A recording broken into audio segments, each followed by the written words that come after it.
So, lo and behold, I was walking up the street and, just strategizing in my head how I was going to deal with the Cincinnati Popo. And they had definitely insulted me. They had made threats. They were rude. There were all kinds of things that were going on.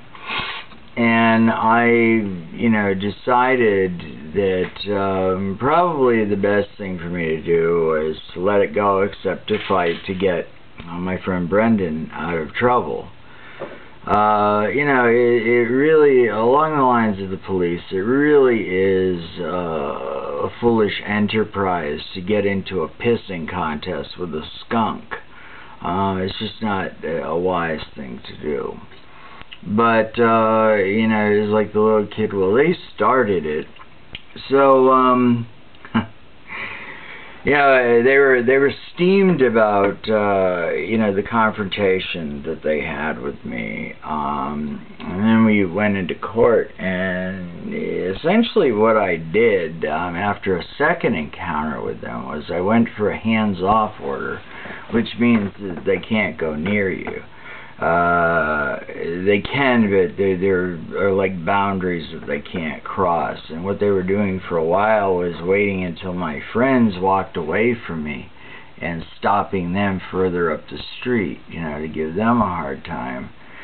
And so, it's one thing if you do something to me, it's another thing if you do something to my friends. And that was the last straw.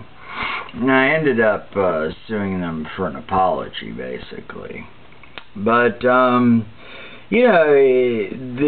the hands-off order was only good for so long, and eventually it expired. And this is the part where my friend Magdalene always laughs hysterically. I was coming out of an internet cafe, and I encountered the partner of the cop that I had sworn out the complaint against. So, he's giving me a hard time, and anyway, he pulled me over to the police car, and he proceeded to get the cuffs out. And by this time, I'm barking mad. So, he arrests me and takes me down to the, what do they call it, the Justice Center or whatever. I don't see much justice going on there. And, I had been in between the rioting in this court case, I had been in the March for Justice, and I was out there with the Black Bloc, the Black Panthers, the Communists, who normally I would not give the time of day to, never mind march with. But this was over a principle. The 15th unarmed black child under the age of 15 years old had been shot dead by the police. So, they got me in the station, and I'm getting more and more angry as time goes on, and, it's just, I was fit to be tied. And they brought in these pigeon stripes for me to wear, and I refused to do that. And it was funny because I had some glitter spill in my pocket from Pagan Pride Day. And this corrections officer picked up the jacket and he's looking in, and I said, and he said, "Shut up." Okay, he said, "Shut up." And so he turns the pocket upside down, and this glitter falls all over his uniform.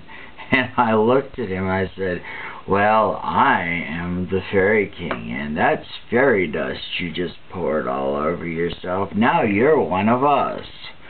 Well, this didn't go over too well. Then I got a couple of kidney punches, and they're telling me to put on the pigeon stripes, and I just wasn't having any of that.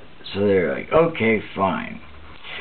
So, what ended up happening, they decided to throw me in the tank with all the brothers because, you know, I was naked, I wasn't cooperating, so they figured these guys would beat me up. I got in there, and one of the guys recognized me from the March for Justice. And he told his friends, he's like, you know, I'm not going to repeat verbatim, you know, but in essence, the racial epithet for a black person, yeah, my brother here, he stood up for us, you know, he's going on explaining to his friends what had happened. So we're getting along, you know, fine. You know, and then this guy turned to me and he said, man, he said, you're cool, but he said, will you please put some clothes on? And I said, I got a better idea. I said, why don't all of you get naked? And so when I said this, it was about 3.5 minutes later, you could hear them marching in the hallway. And they came in riot gear to extract me and take me off to solitary. They got me in there, and I asked for a pen and a piece of paper, and they just laughed at me. And I remember a friend of mine telling me a story of some, what I call affirmative action, in a radical sense. Meaning he had done some paper mache at one point. And so I remembered paper mache. So I spelled out in toilet paper letters, the President of the United States is a criminal. I am in this jail cell. What is wrong with this picture? Well, there were two rolls of toilet paper and a sink in that jail cell. And so I did a lot of writing that night, and they came in the next morning and opened the door, and they just about pooped a golden Twinkie. They were not happy with me. You know, and I had been a handful for the guards, and it wasn't because I was liquored up, it was because I was angry. So anyway, before they came in to discover, you know, Moses having been at his paper mache tablet work, you know, I noticed that the guard, they have like the guard in the center of the jailhouse and all the cells around it.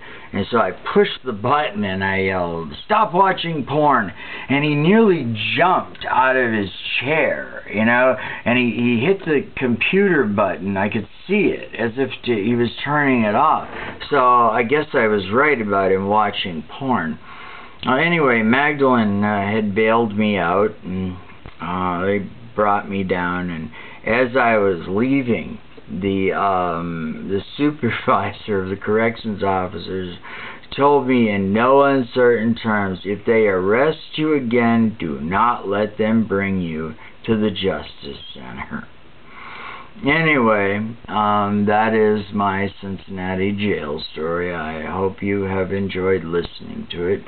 My name is Hugh Lundberg. I am the Fairy King. Have a wonderful life, and watch out for the popo.